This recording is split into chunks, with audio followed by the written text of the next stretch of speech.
The village of Ardal lay quietly at the foot of a gigantic mountain, one so tall that its peak stayed hidden behind clouds. For generations, the villagers believed that the mountain was impossible to climb. They called it the Titan, a reminder of limits they had accepted without question. Every year, people made attempts, strong men, brave women, eager youths.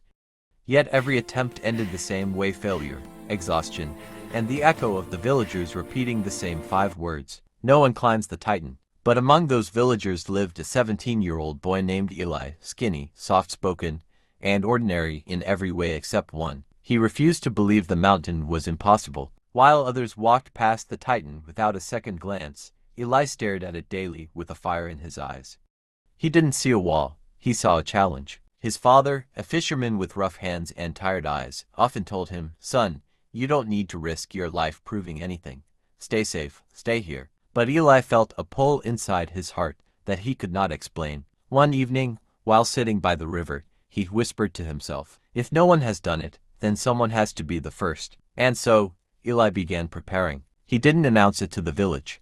He didn't ask for advice. He didn't wait for permission. While others slept, he ran through the forest. While others rested, he lifted stones to build his strength.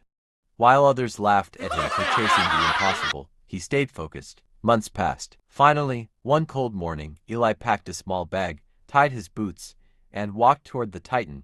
A crowd gathered behind him, not out of support but curiosity. An old man shook his head. "You're wasting your time." A young woman smirked. "You'll be back before nightfall." Eli smiled gently and replied, "Maybe, but I'll come back knowing I tried." With that, he stepped into the shadows of the mountain. The lower part of the Titan was a nearly vertical wall made of sharp, uneven stones. Many climbers before him had torn their hands on those rocks. Eli pressed his palm against the cold surface and took a deep breath. Step by step, inch by inch, he climbed. Hours passed, his fingers bled. His arms trembled, yet he refused to look down. Midway up, his foot slipped, his heart jumped. For one terrifying moment, he hung by only his left hand. Fear tried to whisper in his ear, "You can't do this. This is too hard. You should go back." But Eli gritted his teeth. "No," he whispered. "Not today." He pulled himself up again. When he finally reached the ledge above, he collapsed, panting.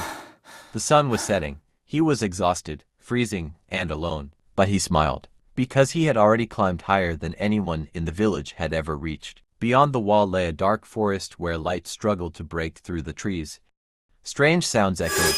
Even the bravest villagers feared this place. Eli walked with caution. Every few steps, branches cracked behind him. The wind hissed like whispers. Shadows seemed to move. He wanted to turn back. Every instinct screamed danger. But Eli pushed forward, reminding himself of his purpose. "I'm not climbing to prove the mountain wrong. I'm climbing to prove myself right." After hours of navigating the darkness, he finally broke through the last line of trees just in time to see dawn coloring the sky. He had survived the forest, and he felt stronger for it. Higher up the mountain, Eli reached a narrow ridge covered in ice. The wind was so sharp it cut like a blade. Each step had to be careful, deliberate. Halfway through the ridge, Eli slipped again and landed hard on the freezing ground. His body ached. His breath shuddered. For the first time, tears burned in his eyes. He looked ahead. The path was long. The summit was nowhere in sight. He thought of his father, of the villagers who doubted him, of all the times he had felt small or powerless. And then he realized something. The mountain wasn't his enemy. His doubts were. The real battle was inside his mind. If he could push past that, he could push past anything. So with numb fingers and shivering limbs, Eli stood up again. One step, then another, and another. Hours later, he reached the end of the ridge. Near the top, the air grew thin. Breathing became difficult. His heart thumped heavily. Every muscle begged him to stop, but Eli pressed a hand over his chest and whispered, "Pain means I'm close." He climbed slowly, feeling the world spinning.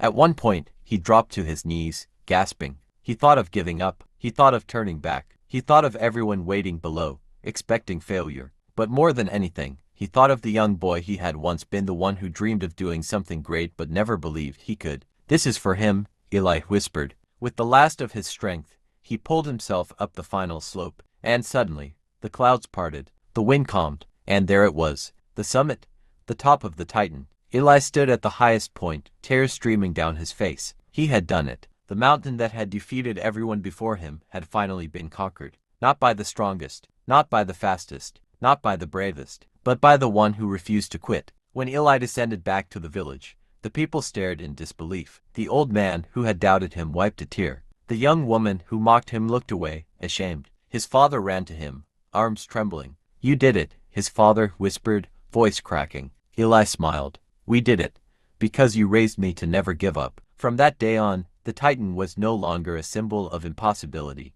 It became a reminder of what a single determined human can achieve. And whenever someone feared a dream was too big or a challenge too hard, they would hear Eli's words echo across the village. If your heart believes it, your effort will achieve it.